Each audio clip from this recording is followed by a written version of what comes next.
further delay, I will move into the presentation. My first section talks about the business problems around endpoint management. So, like it is with any other problem, the key to understanding and fixing a problem is visibility. If we can't see it, we cannot fix it.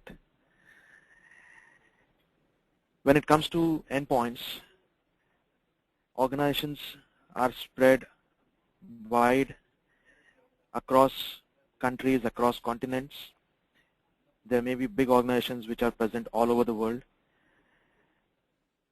There will be IT teams at important locations, and these people have to manage the endpoints maybe half the way across the world. Now, if the IT team cannot really see the status of an endpoint across the world, how are they going to fix that problem? So that becomes the basis of any successful endpoint management. If you cannot get good visibility, you cannot fix the problem. Now, visibility itself is very tricky.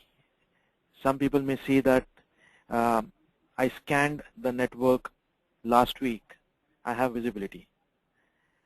I don't think so that will be a great form of visibility, because since last week when the network was scanned, things must have changed.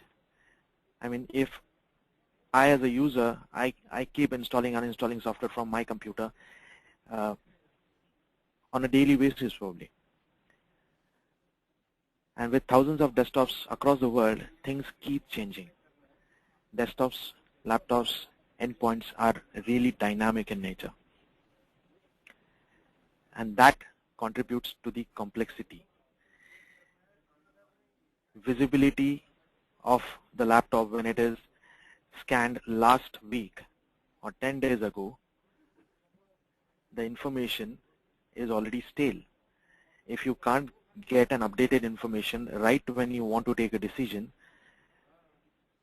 then you are actually working on stale information, which could be inaccurate, and hence cause your actions to be inaccurate and ineffective. So that is the basis of visibility. That is how important visibility is when it comes to endpoint management. Other things like finding out all the endpoints that are there on your network. That's a very interesting thing. When I speak to customers, when I meet them face to face, I always try and ask them a simple question. Do you know how many endpoints are there out there on your network at any given point of time? People give me a very rough number, something like I have 10,500 desktops, or I have 3,000 desktops. But no one has enough information to tell me that I have 5,364 desktops. That's because they don't have the real-time visibility. If they can see things in real time, they can tell me that right now I have 5,364 desktops, and 10 minutes later they can come back and tell me I have lost 2 desktops.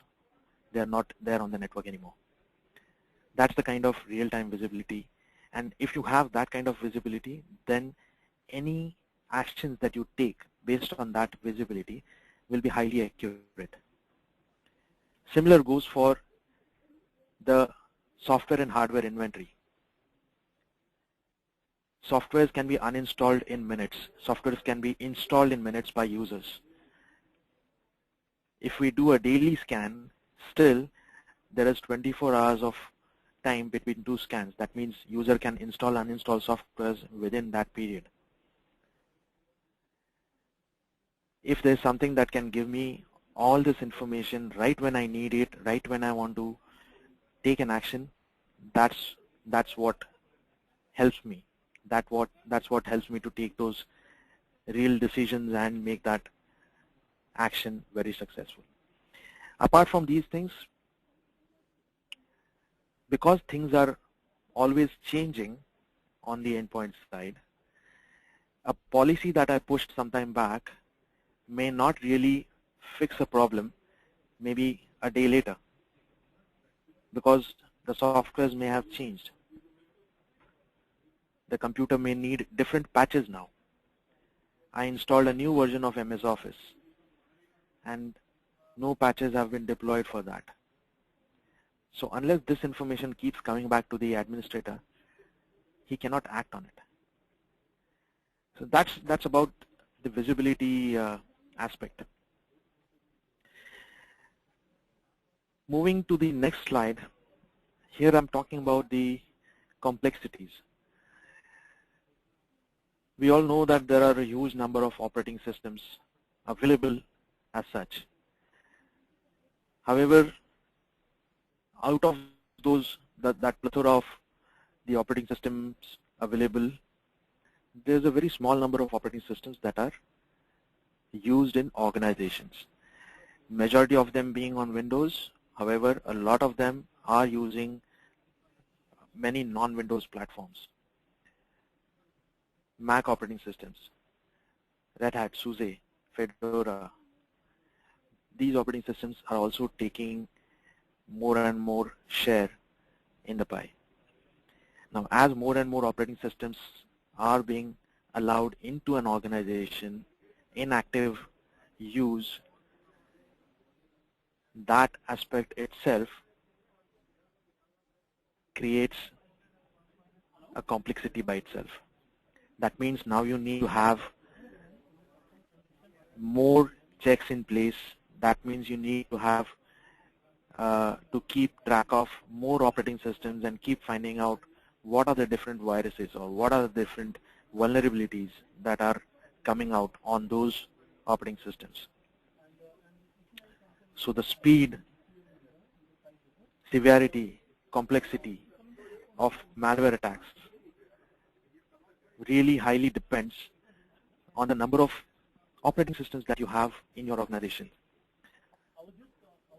Majorly on the desktop side, you may have maybe 99% Windows, but on the server side, you will have more operating systems.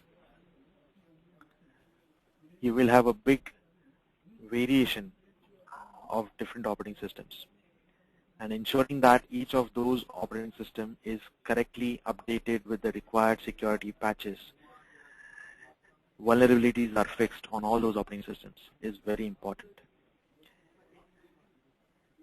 When you have that many operating systems, that means you also have experts, technicians who understand those operating systems and work on it. That itself is a cost. The next form of complexity is the form factor or the hardware. Traditionally, we have been using workstations or desktops. Then laptops started taking more and more space or more and more share in the pie. But now we have a newer generation of endpoints, which is mobile devices. This is practically very new for most IT technicians. We may have played with our Nokias and the Androids or the Windows phones, but playing personally on is one aspect, and maintaining these devices in an organization is a different game, and that requires its own infrastructure, its own skill sets to manage. And the third aspect is that of compliance requirements. More and more governments are enforcing compliance regulations. In India, we have RBI that has already given out some guidelines to banks and financial institutes on how should they maintain the security of their desktops. Worldwide, every industry has its own compliance regulation. We hear of PCI, payment card industry, or HIPAA for the hospitals and healthcare.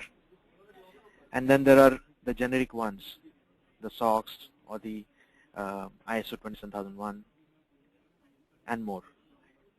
There are certain federal compliance standards which are used as a guideline by many organizations. This could include things like FDCC or DISA, STIG. As these compliance standards evolve and more compliance standards are added because new operating systems are added or new forms of endpoints are added, it becomes more and more complex for the IT operations and security teams to keep up with the pace, to ensure that every single endpoint complies to the required compliance policies. These three things put together will take up a huge amount of time. And then there are things like break fix. There's a help desk where people do day-to-day problem resolution, application problems, hardware problems, OS problems, and whatnot. But the IT team is not really there to keep fixing desktop and server issues day in and day out. Organizations do not keep IT teams to keep fixing their endpoints. That's not what they want. They want to ensure that the desktops and laptops or the servers do what they are required to do, and then the IT teams can be used as a vehicle for extending the business to more and more consumers. More and more business leaders are looking at technology as a medium of reaching out to more and more consumers, more and more markets. Technology has been chosen as one of the topmost vehicles of change while people are doing their businesses. So it's very highly possible that organizations already have some sort of endpoint management.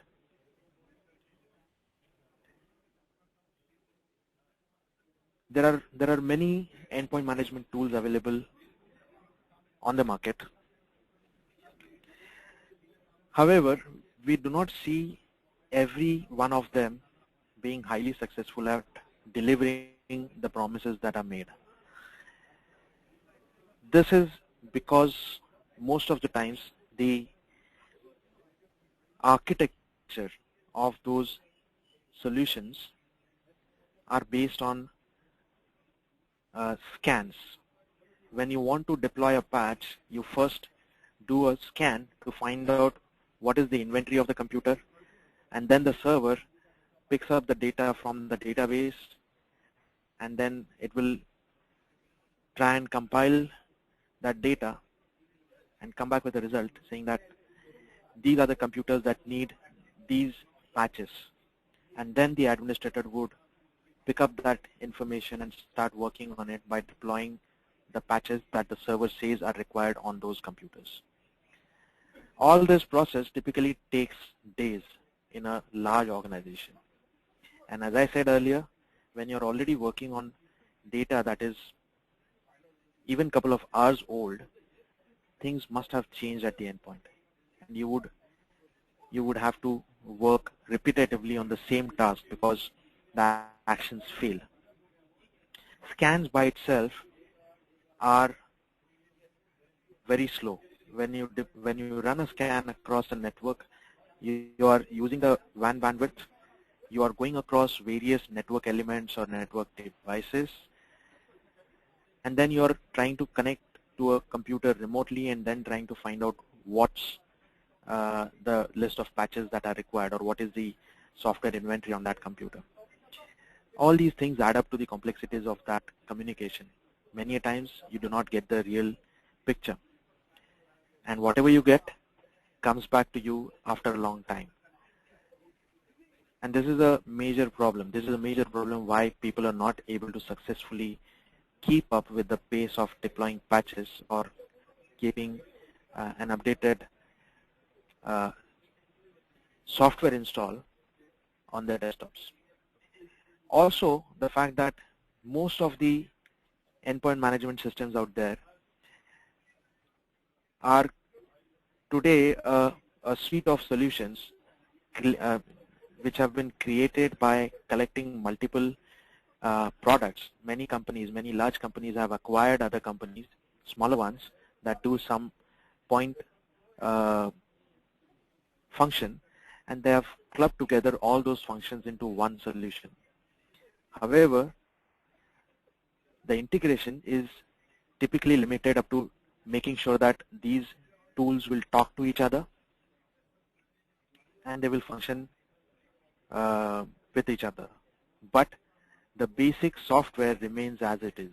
They do not really typically change the code. They do not integrate the whole code into one single software. Typically what you would get is a single installer that will install multiple agents on your endpoint. That means each of those agents talks in a particular fashion with its own components. That means you need more and more infrastructure components to be set up to make the whole system work. This in itself is a complexity, and you would need more people to manage more elements in that infrastructure. Also, because it is complex, you would need more people to manage. So you need more full-time employees to manage those complex deployments.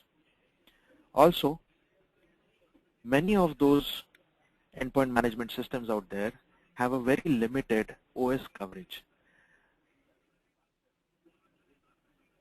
There will be some who cover only Windows. There will be some who cover Windows and some possibly Red Hat or Mac operating systems. But the coverage is typically limited. Also, because of the complexities of integrating those multiple products into one, they are not very highly scalable. Typically, a single server for most endpoint management systems is able to manage between 5 to 10,000 endpoints per server. So if we have an organization which is much larger than 10,000, 20,000, 50,000, or 100,000 desktops, you would need a group or a farm of servers to manage your endpoints alone. And then you would need multiple people to manage that farm or group of servers, cluster of servers.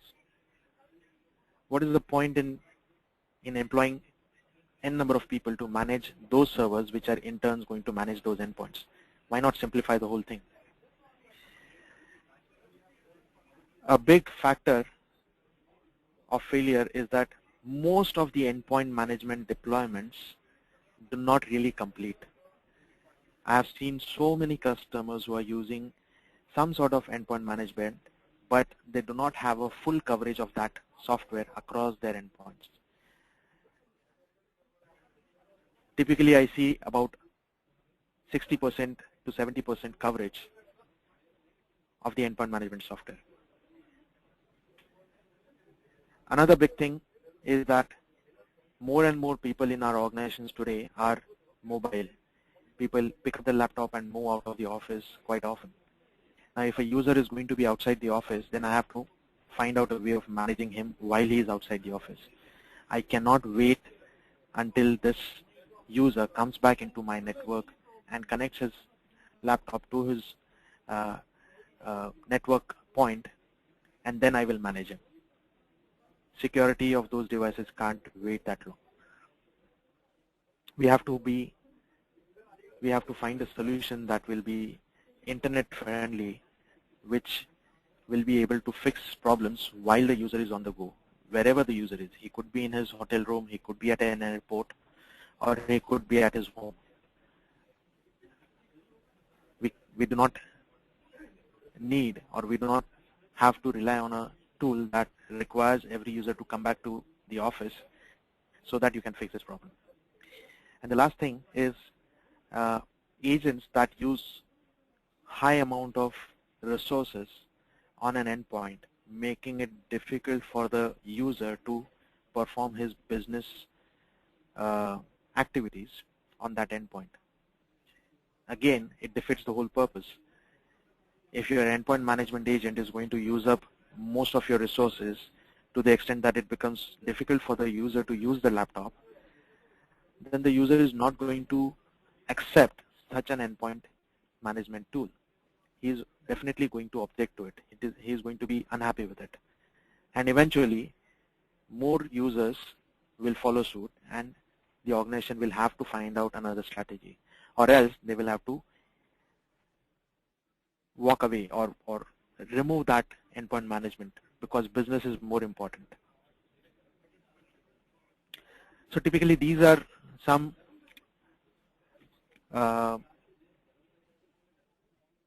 reasons why most endpoint management systems fail. What we really want is something that is rapid, agile, something that is scalable. It can be used to automate a lot of activities. But very importantly, it should be able to reduce our costs that we spend on managing those endpoints. It should be able to do things much faster. It should be proactive. It should not be reactive. Also, it should be something that can continuously monitor our endpoints so that we come to know about problems the moment those problems appear on our desktop. We do not have to wait until the next scan, which might be coming up next week or maybe the week after that. So this is something that we ideally want as a business. Coming to